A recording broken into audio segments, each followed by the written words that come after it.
Okay guys, I decided to record one of these videos again because I think we're going to be a little bit tight on time tonight, and track's probably going to be pretty crowded, and might be easier if I just go through this again like this than we just do a question and answer session during the race tonight. So without further ado, here we go.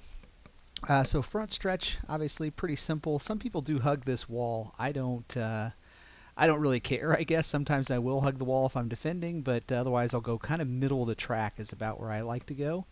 And I'm looking forward usually up at the markers on the left side. You can see that marker way up in the distance, and I'm kind of looking at that to point the car. That's where I want to track. So as I head down to this corner, I know I'm tracking that way, and as you come to this crest, you can see there's a kind of a top of a hill there.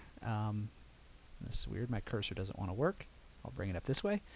This top of the hill is kind of where I like to brake before. So some people will go deeper and brake harder, but it's on that downhill and the car had just become unloaded, so I don't think you can actually get as much braking done.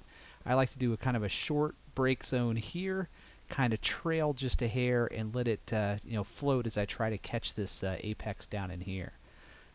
So brake, try to apex. As I do this, I'm really looking at that point there, trying to make sure, you can hit this curb. I might even hit it here, but I don't like to. I like to try to get as close as I can and bump it, but not really run into it. Because the next point I'm going to pick up is down here. I'm going to let my eyes float out to the outside down in this green area. Yep, because I want to get out to this point here, where these kind of black marks are, is about where I'm looking that I want to place the car. You can touch the gravel here without a 1X. I know I do it sometimes, and I know I'll be over here on the beach suntanning myself at some point. But definitely, I like to get to these black marks in the green. As I come up to turn 2 here, 50 meter board, 50-foot board, whatever you want to call it, 50 foot is what I like to look at. I'm going to brake at it or even after it sometimes. This weather I can definitely get after it. So definitely if I'm defending or something else, I'll be going in pretty deep. I get the car down into second gear here for this corner, and I try to kind of mid to late apex it. So try to go for mid to late as I come around here, because I want to get on the power, again, half power, full power, whatever I can. And you can track out to the curb on the exit. You don't have to, though. So I don't really care if I do or don't. I can run fast laps hitting it, fast laps without. So I think it all depends on what my setup is in that corner and how much I've missed the apex by. Coming down the hill, the corner of question mark for me tonight. I don't know if I'm going to use fourth gear or third gear yet. So in hotter weather, I'm definitely a third gear user, and I've used third gear here probably 90% of the time. But I'm trying fourth, and fourth works pretty well. I think I go to third right here, actually, but fourth does work well for me. I just have to get used to the braking, because with third you get a lot of engine braking. With fourth you don't. The point I'm trying to look at is this dark stuff here. You can't touch it too early because you'll get a 1X, but you can get right down here, and that's kind of where I want to brake, kind of where that lighter color is here. That's where I like to brake and slow the car down then for that corner. So yeah, third gear, hit it a little bit. Now the fun. Yeah, you can track out super far here. I use all of this. You can't get out to where that little transition is in the cobble. Whatever it is, it's those bricks that have the holes in them that grass grows up through. But you can get all the way out to it. You just have to get in down here by the end of this curve, and you don't get a 1X. So, you can see I'm definitely just letting the car point and float this way to get all the speed I can and carry as little steering angle as I can through this corner.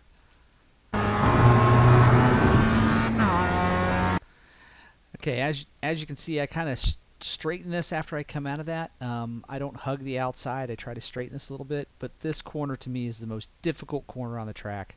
And of course it's one of the most important because it's heading to a long straight. So any corner, if anyone ever does a track walk with you, walk the track backwards, you find the corners of most importance, and this is definitely one that will tell you how important it is. So I'm looking at a point that I don't know if I can see it yet, but I'm looking past this 50-meter board.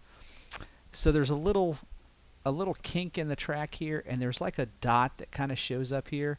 That's what I'm kind of looking at, kind of by the 50-foot, and past it in this cold weather is where I want to brake, and you kind of end up like feeling like you're going to run into this curb. But you need to make sure you don't turn too early. My propensity in life is to turn in too early, so I really have to force myself to stay out here so I can get a nice apex where the curb has this kind of flat spot through here. And actually, I'll change view and see if we can actually see it when I go through here. So here's kind of this mark, this thing here. So you see this little mark and this mark. That's kind of what I pick up and look for. Definitely, if I'm with someone or someone's there, I pick this up and know I've got like a quick count in my head that I've got to get on the brakes right away. Especially if you're on that inside, because you're inside on this corner, you're just going to lose all kinds of speed down the straight. So as I said, I'm looking at this, trying to force myself to stay out, and then I'm picking up the inside curb. Right about where I turn in, you can see where this real dark spot is here, and kind of this spot is. The curb is kind of flat there, and it's kind of like a straight line, and I like to try to grab that as my point to go.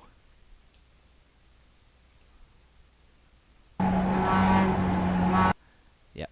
So it's really distinguished now. You can see this part here in the curb. Again, you can touch this depending on your setup. But you want to get really close to it and use all the camber that's in this little trail out section of it in the hill to help you make the corner. So it's going to want to slide, but you're going to use this to help you catch the car and go up the hill. Let's see if the other view you can actually kind of see this.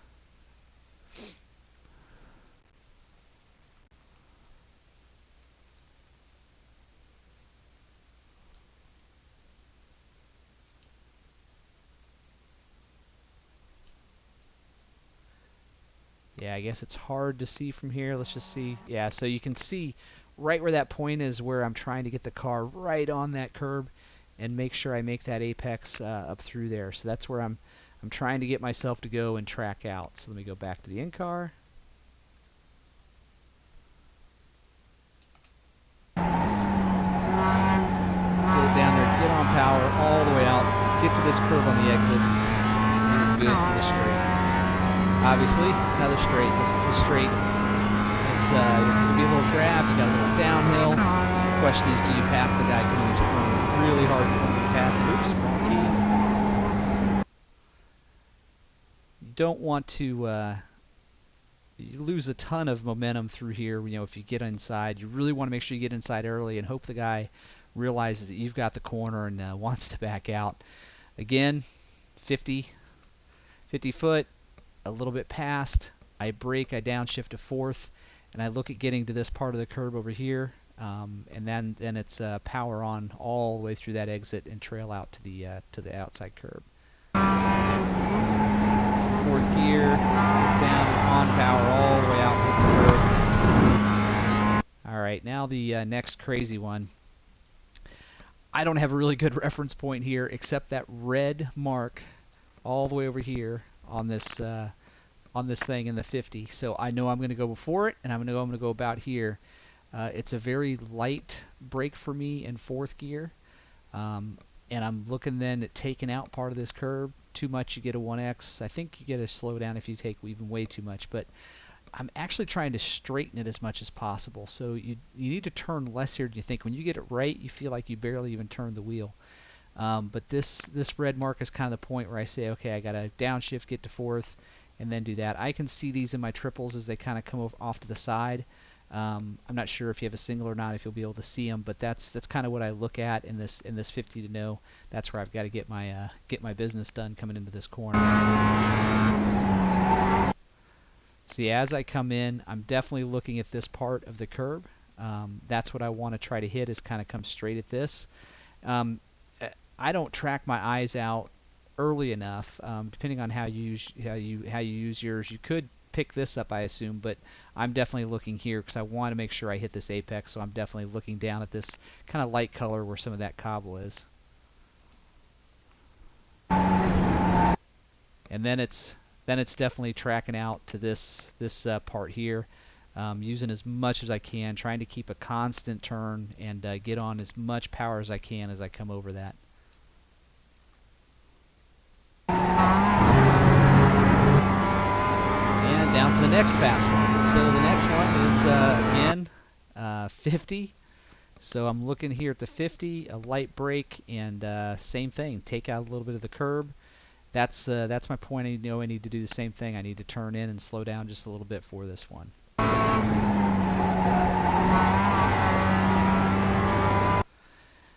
So for me, this is the next most difficult corner for me to be consistent in. So when I have a good lap, I will shave 2/10 off my my average lap, 2-3 tenths.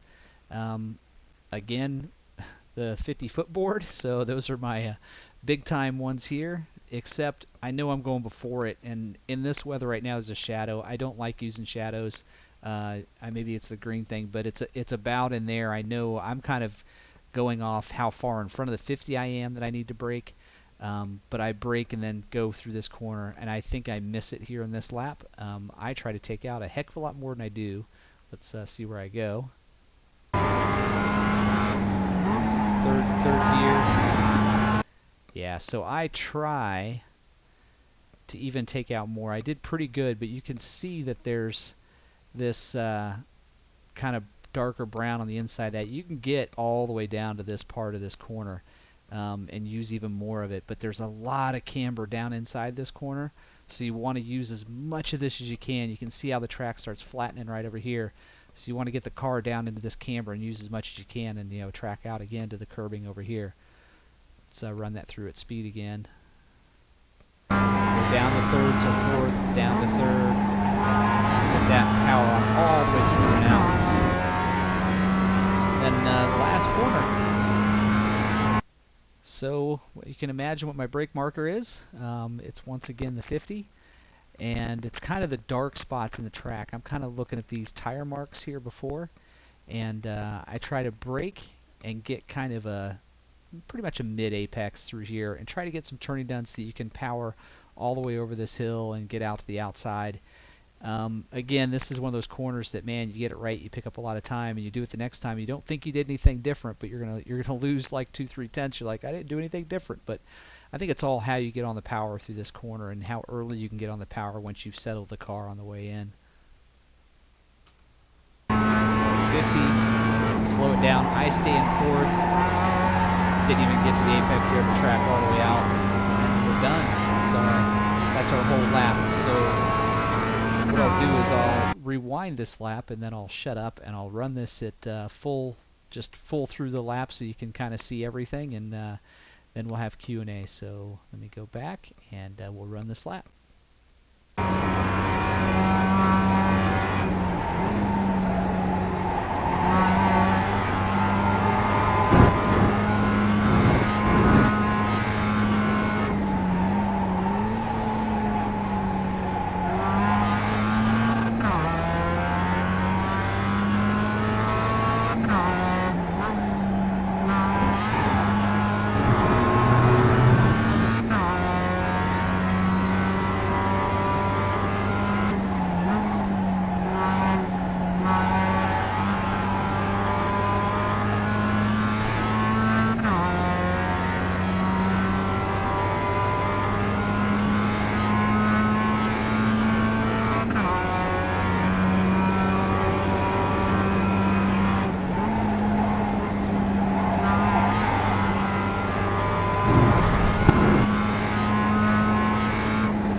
All right, hope that helps, and then we'll have the just the meeting, and hopefully we don't have to go through too much and block this track. This track's probably really hard to get a look at it when other people are out there. So we'll see what we can do, and thanks for listening.